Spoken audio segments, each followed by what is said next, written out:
always going to come back to two elements, and that's sleep and what I call non-sleep deep rest. For me, I tend to wake up sometime around 6 a.m., 6:30. The second thing I do after I wake up is I make a beeline for sunlight. We get back. I purposefully delay my caffeine intake to 90 minutes to 120 minutes after I wake up. So for me, I just drink water. I also put a little bit of sea salt in the water. As many of you know, neurons require ionic flow. What that means is neurons need sodium, they need magnesium, and they need potassium in order to function. We do tend to get dehydrated at night.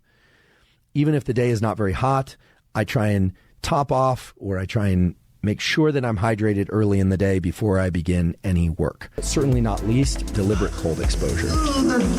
The goal here is to increase body temperature in order to be awake, and to decrease body temperature in order to be asleep. If we stay with those themes, a lot of this will just fall into bins.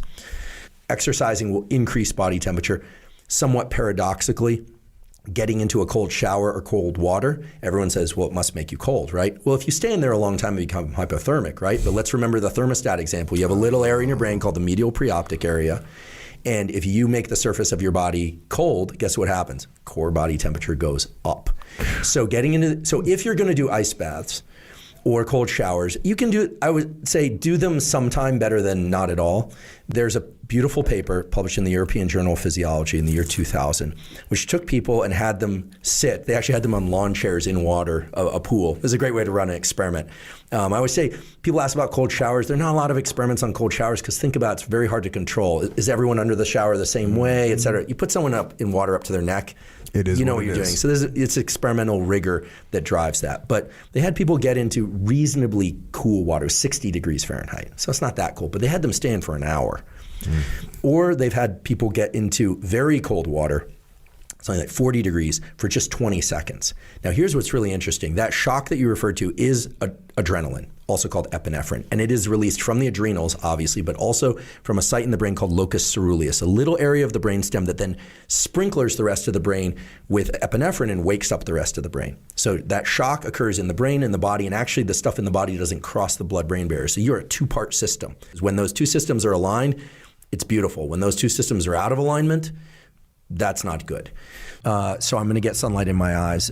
This has an outsized effect on a number of things. First of all, it modulates the timing of what's called the cortisol pulse. Once every 24 hours, you're going to get a boost in cortisol, big spike in cortisol. It's a healthy boost. It sets your temperature rhythm in motion, sets your level of alertness, your level of focus, and your mood. The single best thing you can do for your sleep, your energy, your mood, your wakefulness, your metabolism is to get natural light in your eyes early in the day. Don't wear sunglasses to do it. It takes about 10 minutes or so.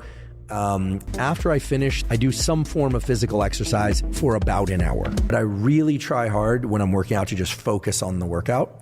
And those workouts, the weight training workouts, are always 10 minutes or so of warm up, and then no more than 40 to 50 minutes of really hard work. If I do train hard any longer, I don't recover enough to be able to come in a few days later. And when I train that way, I generally make pretty consistent progress. What I think is an interesting effect of exercise early in the day, close to waking, so in the first 3 hours of waking, will also help clear adenosine. This is why I think, for me personally, the best time to work out for me would be late mid-morning. I'm a bit of a lazy bear in the morning.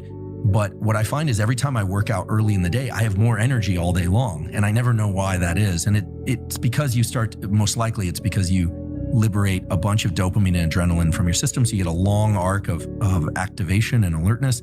Plus, you are eliminating whatever adenosine is there. And so you feel like you have a lot of energy throughout the day. Next, I would do a 90-minute bout of work. And that's typically phone off and out of the room.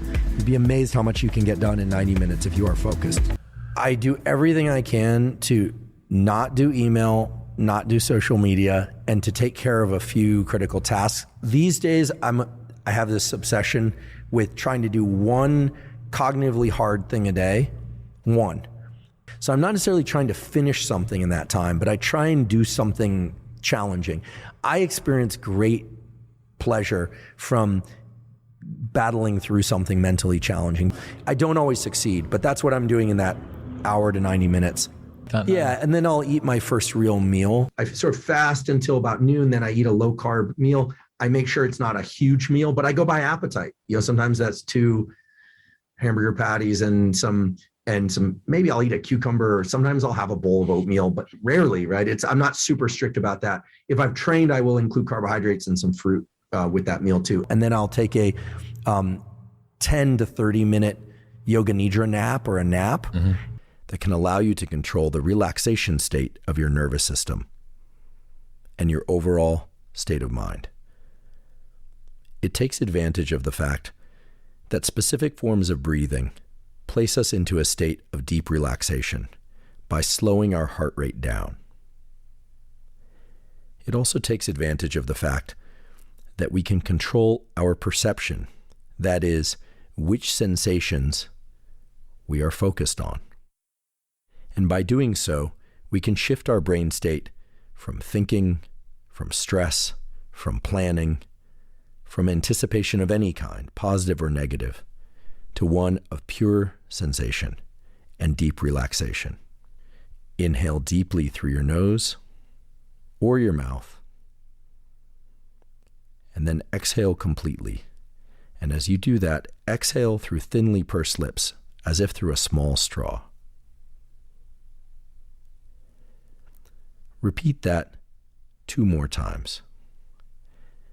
And understand that long extended exhales through the mouth slow our heart rate down and relax our nervous system. And that's what I do each morning, and I'm certain that these tools work.